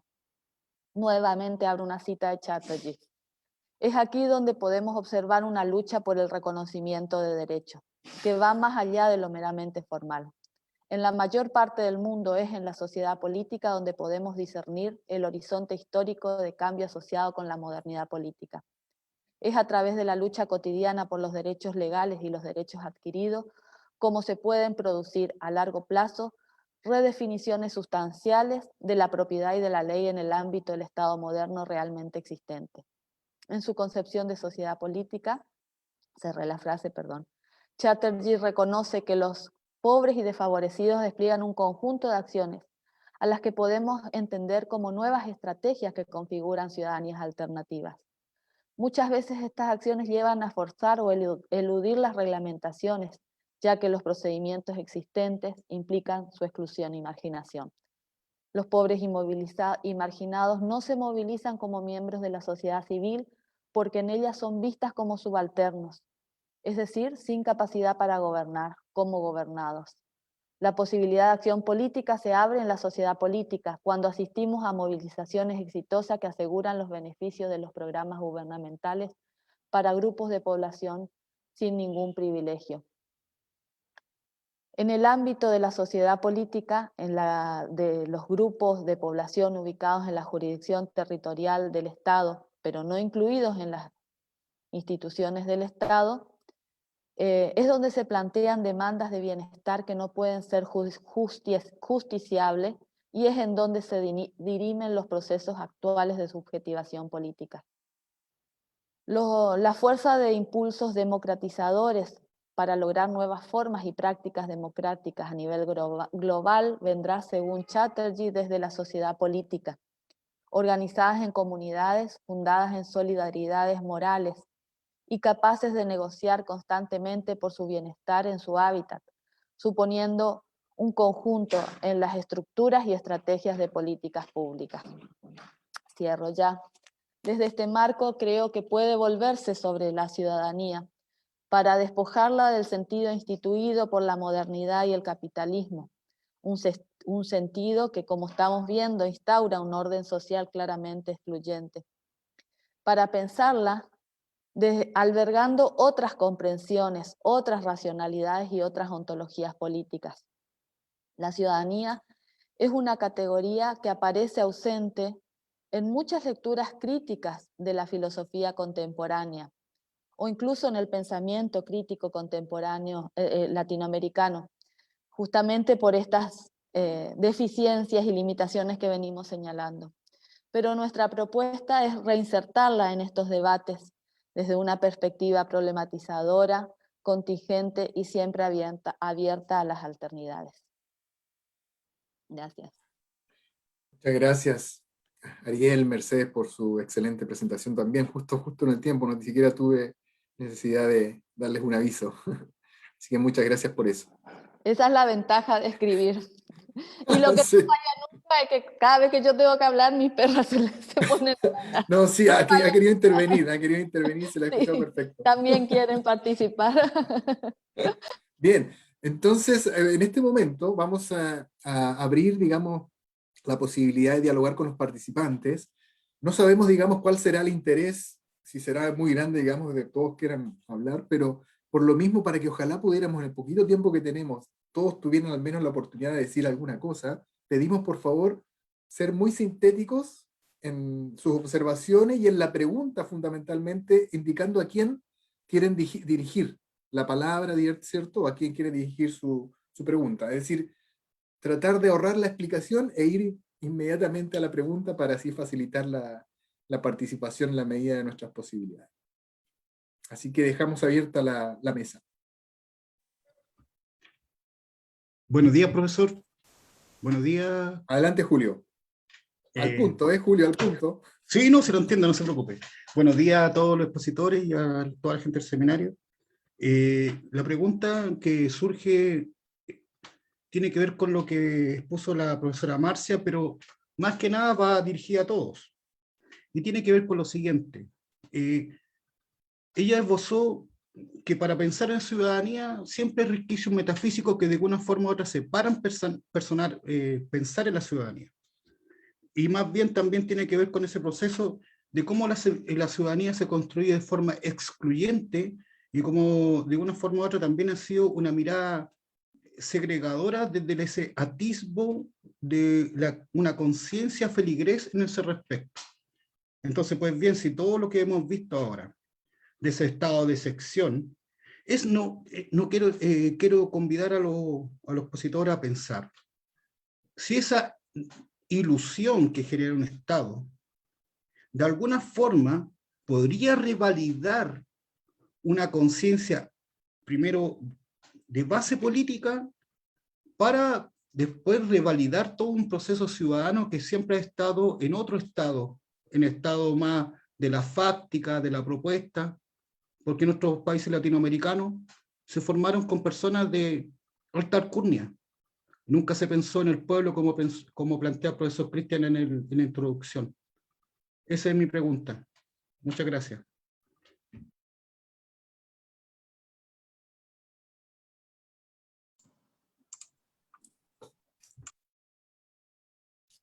¿Puedo hablar? No. Sí, Sí. por supuesto, adelante, Marcia, adelante. Okay. Gracias, Julio, por tu pregunta. Si bien la comprendo, tenemos una especie de impasse de la ciudadanía. La ciudadanía es una especie de... Ok, ciertamente es una constitución jurídica, pero es también un deseo marcado por su imposibilidad. pienso que nosotros todos que somos los pensadores tenemos que proponer justamente el carácter complejo y la dificultad de este tipo de concepto que es al mismo tiempo un concepto que nos llama, que llama a toda la población mundial a hacer algo para producir una sociedad que sea realmente una sociedad de todos los seres humanos. Pero tienes razón cuando dices que, si bien lo comprendí, que es un proceso por lo cual estamos siempre confrontados con la imposibilidad y con la exclusión, porque pensamos siempre en inclusión y tenemos la exclusión. Tenemos esta situación que en todo el mundo crece, se desarrolla, que es justamente ese estado de excepción. Cuando hablo muy marcada por la experiencia de mi país. Es una experiencia, como yo tenté decir, me esforcé por decir que es la experiencia de la absoluta imposibilidad. Entonces, ¿qué podemos decir de la ciudadanía? ¿Qué tipo de ciudadanía podemos reivindicar?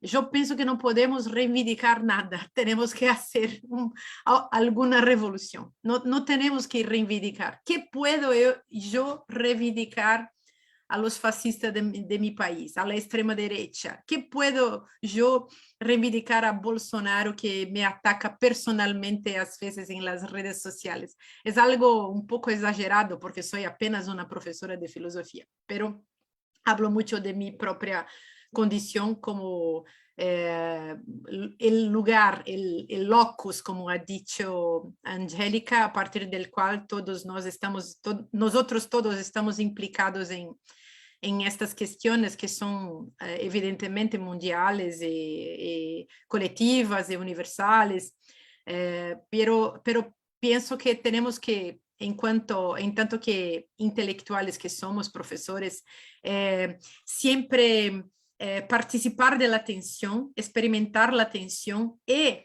si posible, y pienso que este es un desafío de nuestra época, si posible, hacer algo con esto que sabemos. Tenemos que hacer algo. Entonces, podemos evidentemente hacer un debate entre nosotros, que es algo maravilloso.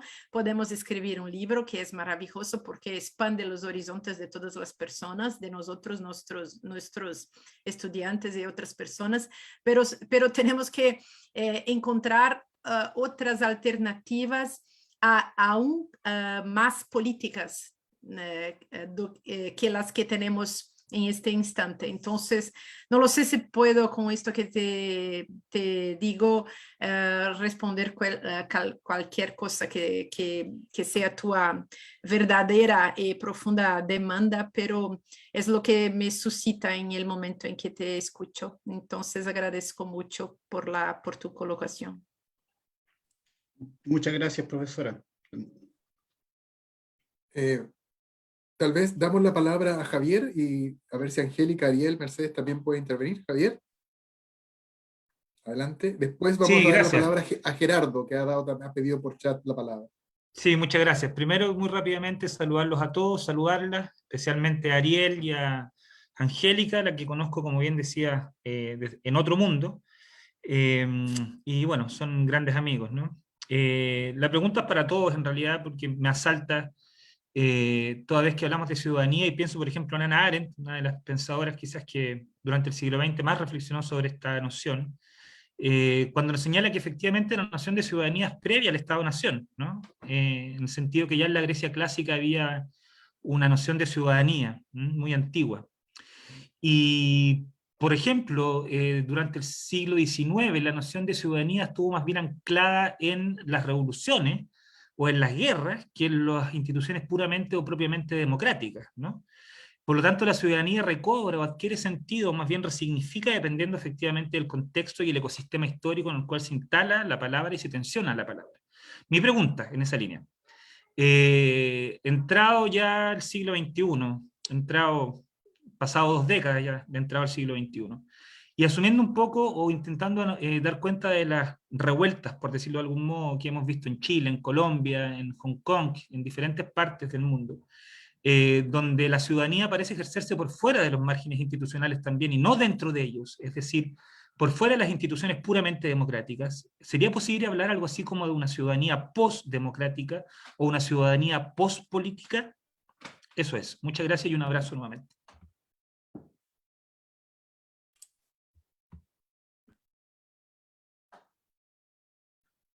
¿Quién recoge la... Mercedes, adelante. Sí, porque me parece que está muy conectado con lo que yo acabo de plantear en la breve ponencia. Yo creo que bueno, no diría lo de la ciudadanía pospolítica, al contrario, diría que en este momento lo político está reconfigurando de alguna manera las formas alternativas de ciudadanía sobre las que estamos hablando, aquellas que se ubican en los márgenes de las instituciones del Estado y en los márgenes del derecho, como también plantea Chatterjee. Lo político en el sentido quizás arendtiano de aquello que tiene una fuerza instituyente por al lado de lo que es capaz de dislocar lo que ya está instituido. En este sentido, yo creo que la ciudadanía de la que estamos hablando es una ciudadanía que tiene un carácter político muy fuerte, y me animaría a decir también democrático en este sentido, porque a lo que apunta es a romper las exclusiones que tradicional y históricamente se han planteado, utilizándola como un recurso discursivo que de alguna manera excluye y margina a amplios sectores considerados incapaces. Muchas gracias, Mercedes. Yo diría, Javier, gusto de nuevo en decirlo, en saludarte, lo digo de nuevo, fue un placer verte, aunque sea de esta manera. Bueno, con respecto a tu pregunta, yo lo que creo es que, yo lo decía hace unos minutos y lo comento en mi capítulo, que siempre es largo explicar todos los detalles de un escrito, y a veces cuando uno lo vuelve a leer, se dice, debí haber dicho esto, debí poner aquello, debí quitar aquello. Siempre están como inacabados lo que uno escribe. Pero para volver a tu pregunta, yo pienso que más que decir que la ciudadanía se expresa por fuera de la institución jurídica, hay que decir que la ciudadanía también se expresa por fuera del marco jurídico clásico. Es decir, hay gente que todavía cree y habita la ciudadanía de esa manera. Y hay unas nuevas maneras, como yo insisto en ello, en decirlo, que se entiende la ciudadanía como la absoluta necesidad de que se pueda expresar en las calles y en los espacios públicos una manera de habitar, una manera de sentir, una manera de existir que está indexada a unas particularidades específicas de orden sexual, de orden étnico, de orden religioso, de orden racial, ¿no? Y que no están dispuestos a seguir entendiendo la ciudadanía como un simple acceso a cúmulos de derechos jurídicos y sociales, ¿ya? Entonces, yo creo que lo que ocurre, por lo menos yo lo miro así, aquí en Francia, pero también en América Latina, hay una cohabitación de diversas percepciones de lo que se siente como ciudadanía. Y es eso lo que para mí genera ruido, genera conflicto y genera también, como lo mencionaba Marcia, ese retorno de unas políticas, como ella las califica, de fascistas, ¿no? Porque esas nuevas ciudadanías que no están dispuestas, es decir, esas nuevas subjetividades políticas que se reclaman convertirse en ciudadanías, es decir, en sujetos portadores de exigencias de derechos que no necesariamente les están siendo otorgados por parte de los estados, y ellos quieren que sean otorgados y están militando por los temas del aborto, los temas relacionados al matrimonio entre parejas del mismo sexo. Esos son derechos que en muchos países todavía no están otorgados. Se ha otorgado el derecho al libre desarrollo de la personalidad, se ha otorgado el libre derecho de la expresión, pero la transformación de ese desarrollo de la personalidad en una opción de vida sexual, por dar un ejemplo concreto, todavía no tiene espacio jurídico. Es decir, no se ha convertido en un derecho que pueda un ciudadano o una ciudadana ejercer libremente sin ser objeto de persecución.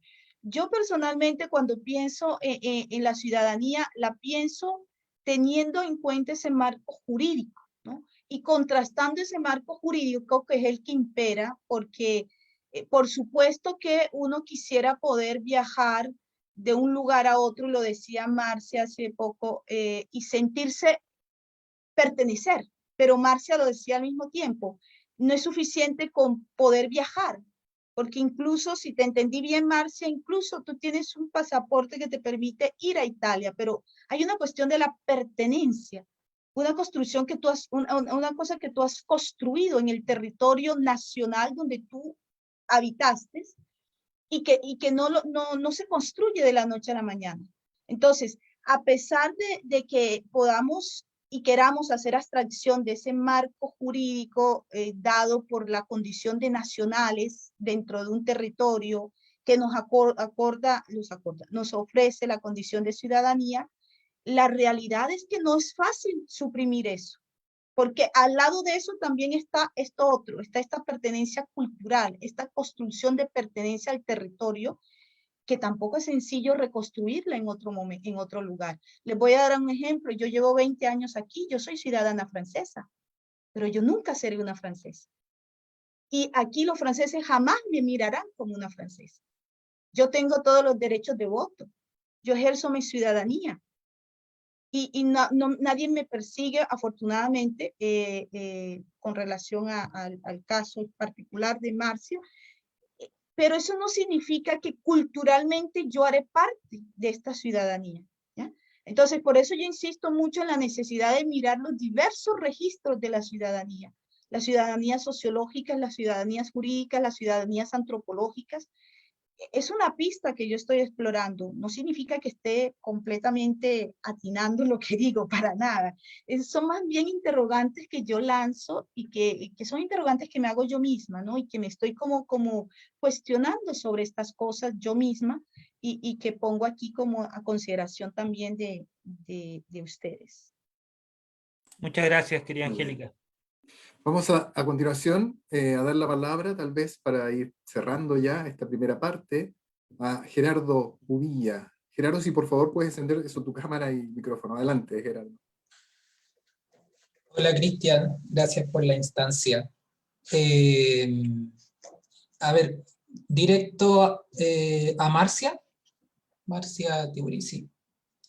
Es que si pudieras profundizar en esta, como que me hizo sentido que declararas quién eres y tu historia y luego hacer tu exposición. Me hizo sentido cuando pienso en ciudadanía, como que me parece que es importante declarar esa experiencia biográfica un poco para decirnos a nosotros, o sea, como que no puedo hablar si no es desde aquí. Y luego teorizo. Entonces me gustaría si pudieras profundizar en eso o dar quizá, si te encontraste con algún autor que lo profundizara en relación a esto de yo defiendo esta concepción de ciudadanía porque este soy yo, esta es mi historia, yo sufrí el exilio, no puedo defender otro tipo de ciudadanía, o si es posible separar eso también. ¿Qué has pensado sobre eso? Gracias, Gerardo. Es muy interesante tu cuestión. desde mi formación que tengo una preferencia por los pensadores y pensadoras que discuten justamente su propia historia como elemento fundador o elemento fundamental de la historia y de la posibilidad de teorizar. Entonces, por ejemplo, existe un libro que es fruto de una tesis de doctorado en Brasil de una profesora que se llama Carla Damião, y ella ha escrito justamente sobre la autobiografía en la historia de la filosofía. Entonces, de Santo Agostinho a Nietzsche, él ha hablado mucho de Rousseau, Nietzsche, también de Walter Benjamin. Yo que estudio las mujeres, encuentro esta manifestación de la digamos, de este arcabouço, ¿cómo se dice esto en español? No sé, no lo sé. Esta base de la confesión, se puede decir, es la confesión. Entonces, no puedo ocultar mi parte en la producción de esta idea, mismo que no sea solo un problema mío, un problema que es de mi persona, de mi historia, es un problema universal. No puedo apagar, no puedo borrar mi participación en este proceso. Me gustan mucho los filósofos que han traído sus historias para dentro de su pensamiento. En este sentido, pienso que es el carácter epistemológico o el carácter existencial de la epistemología o el carácter epistemológico de las cuestiones que son existenciales.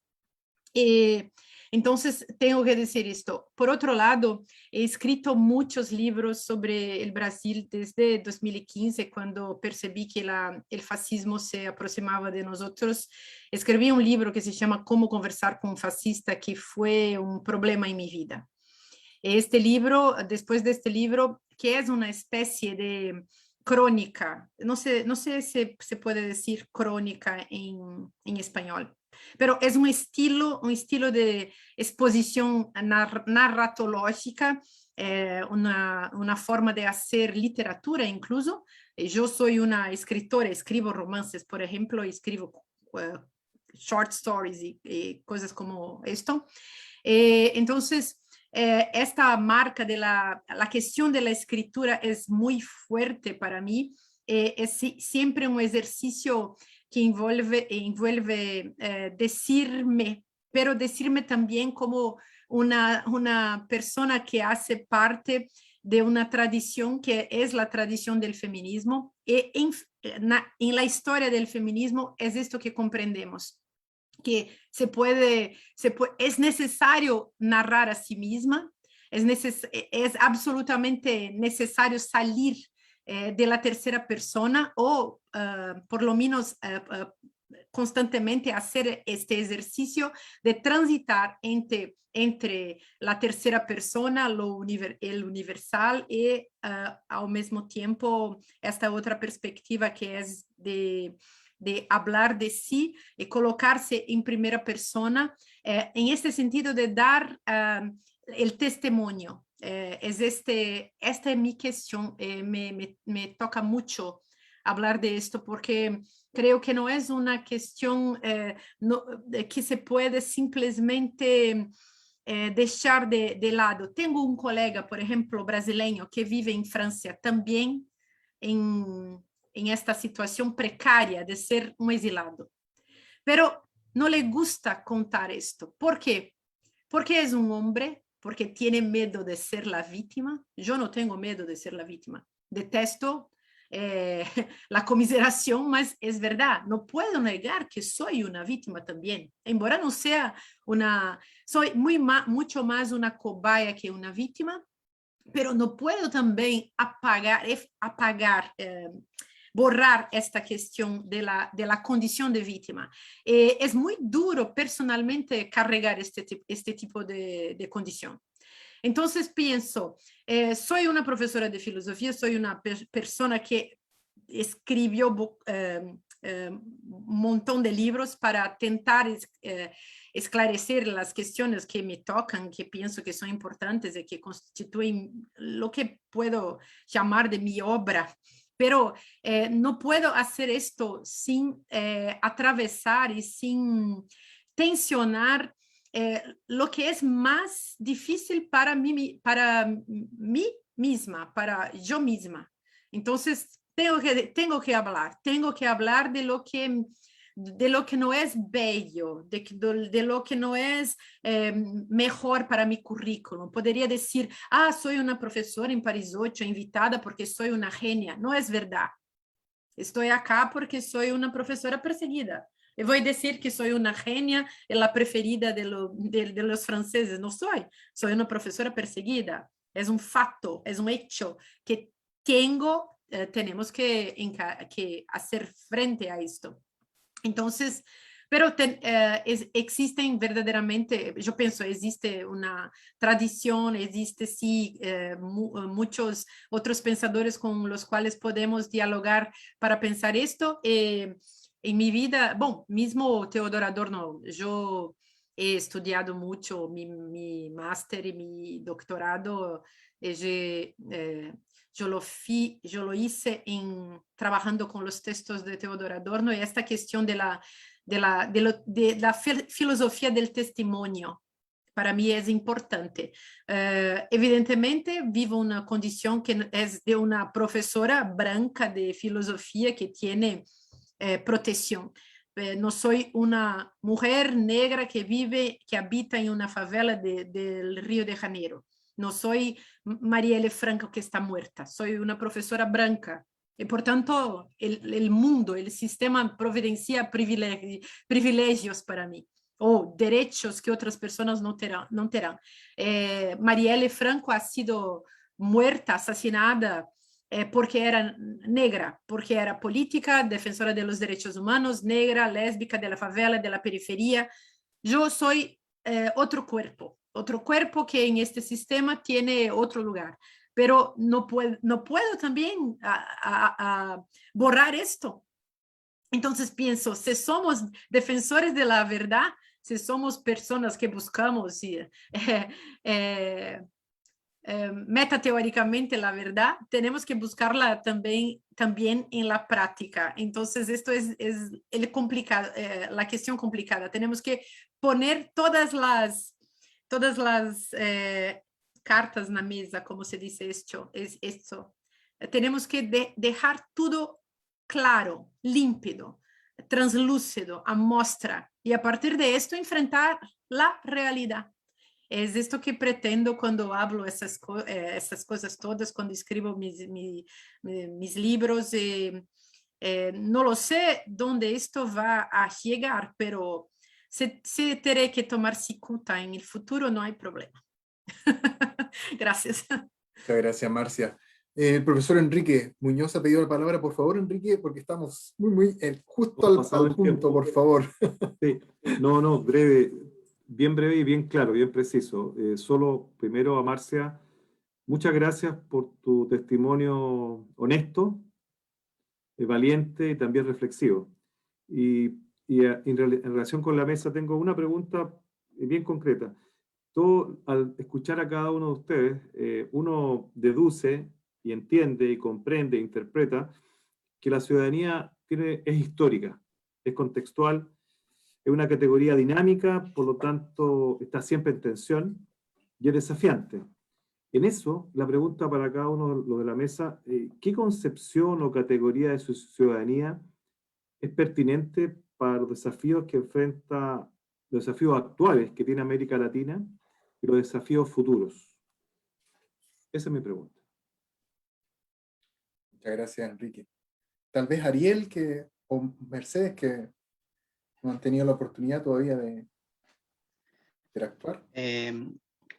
Digo algo muy breve nomás, y obviamente que Enrique va a quedar muy desilusionado con esta respuesta, pero para no extendernos más y tampoco porque tampoco porque puedo hacerlo, dar una respuesta a esa pregunta, pero desde las perspectivas ahí que estamos indagando con Mercedes y la que indago yo, nos parece que y un poco va a algo que mencionaba Javier también, va a esta construcción de una ciudadanía, pero no pensarla, como decía un poco Mercedes, postdemocrática, sino una ciudadanía donde no pueda dejar de lado la democracia, pero tampoco pueda dejar de lado la institución, ¿sí? No la pienso una ciudadanía, o no pensamos una ciudadanía desinstitucionalizada, sino una ciudadanía que pueda insertarse en en lo institucional, y desde allí pueda generar los cambios de ampliar esa ciudadanía, ¿sí? Creo que ejemplos de eso lo tenemos en cada una, no en cada una, pero en muchas de las manifestaciones por ampliar los derechos, por ampliar ciertos márgenes, ciertos límites en los cuales muchas veces nos vemos limitados. Entonces vería una ciudadanía en la que sí sigamos no desconociendo lo jurídico, no desconociendo lo institucional, y insertarnos dentro de esas instituciones para poder democratizarlas y volverla una ciudadanía más inclusiva, por decirlo de una manera, ¿sí? Por eso un poco el título del libro, ahí donde se hablaban de ciudadanía alternativa, donde no es una alternativa en el sentido de desconocer la estructura, no sé si estatal o institucional, sino al interior de esa estructura poder ampliar y modificar. Muchas veces se van creando al márgenes de esa estructura o de esas instituciones, pero después desde mi perspectiva, es fundamental institucionalizar, y de vuelta van a volver, en el sentido de MUF, van a volver otros reclamos, otras exigencias por parte de esos otros excluidos, y ahí se va a ir ampliando cada vez más esa ciudadanía, que siempre la pienso desde la institución. O sea, no hay ciudadanía sin institución desde mi perspectiva. Esa un poco, no quiero extenderme mucho más. Sí, a mí también gracias Enrique por la pregunta. Dos cosas se me vinieron a la mente a partir de lo que planteaste. Primero, bueno, si estamos hablando de asumir que la ciudadanía es compleja, problemática, controvertida, que es contingente, es dinámica, muchas veces pensar en alguna tipificación o clasificación de esta categoría se vuelve una tarea complicada, ¿no? Porque de alguna manera pondría en tensión esta perspectiva que dije recién. Pero si yo tuviera que pensar cómo quisiera entender la ciudadanía en Latinoamérica, me gustaría, porque yo considero que también, hablando desde lo que cada uno asume y defiende, yo considero que tendríamos que pensar en una ciudadanía contrahegemónica. Le pondría ese título, esa tipificación, porque es una forma de recuperar un poco lo que decía Marcia de las utopías, ¿no? Y de pararnos desde otro lugar para empezar a repensar y a reconstruir aquellos procesos que han sido negados históricamente desde una visión muy moderna de la ciudadanía. Muy bien, muchas gracias, Mercedes. Gracias, Enrique. Bueno, vamos a dar por concluido, estamos un poquito atrasados, pero ya nos queda una segunda mesa y vamos a ir tal vez a ajustarnos un poquito más porque tenemos 4 presentaciones. Vamos a dar ahora un tiempo de descanso para que podamos ir por un café, ¿cierto? Descansar un poco de la conexión. Y a las 11:10, en unos 10 minutos más, nos volvemos a reunir entonces para continuar con nuestro seminario. Les agradecemos mucho a nuestros expositores y a quienes han intervenido y a todos los presentes. Nos vemos entonces en 10 minutos más.